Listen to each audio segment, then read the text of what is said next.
Hi, today we are going to review the HP DeskJet 3052A wireless printer. I'm pretty certain it's going to be an easy thing to test out. I already have an HP wireless printer that I love.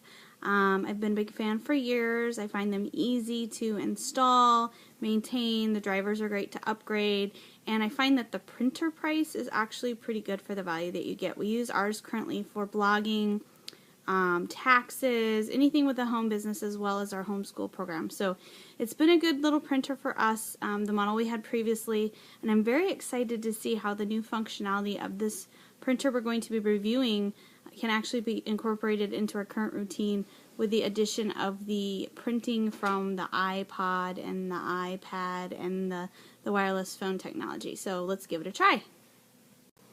So here we are looking at the DeskJet 352A, and it comes in like a funny little reusable shopping bag, which is interesting, and then it comes with all the stuff you see here. This unit is rather sleek. It's a lot like the wireless one I already have, and it kind of matches any decor. It's got the brown and then the gray, and most of the instructions that you need to get started are actually included on the unit itself. Okay, so here's the startup sheet that comes with the printer. As you can see, very self-explanatory, and if you have owned any kind of printer before, or even an HP printer, this is pretty much cake. From here we actually rely on the printer itself to guide us through the rest of the installation process. And once you plug it in, it kind of directs you through a menu to choose your country, whether you want it in English or Spanish, and then of course on how to install the ink cartridges and get everything aligned properly. Here's our alignment page printing out. As you can see, it's crisp and it's going on its own. It's going to give us directions to actually align it from here.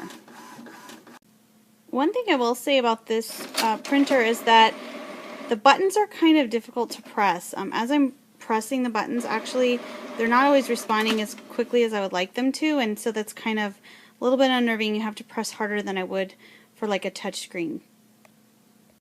Now we're going through the process of putting the disk in our computer and allowing it to take us through the installation process.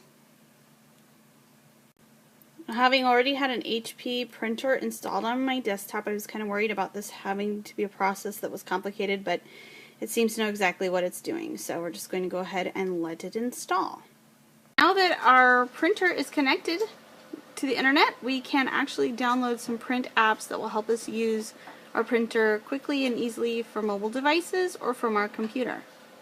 Now that we have our printer connected to our wireless network system, we're actually using the menu to get a page downloaded from the internet that will tell us how we can print directly from the web. And that's taking a moment to download to the printer, and it's going to print that directly out. We don't have to connect to the computer or anything to get this page. Here I've just emailed myself a photo from my iPhone, directly from my iPhone's photo library.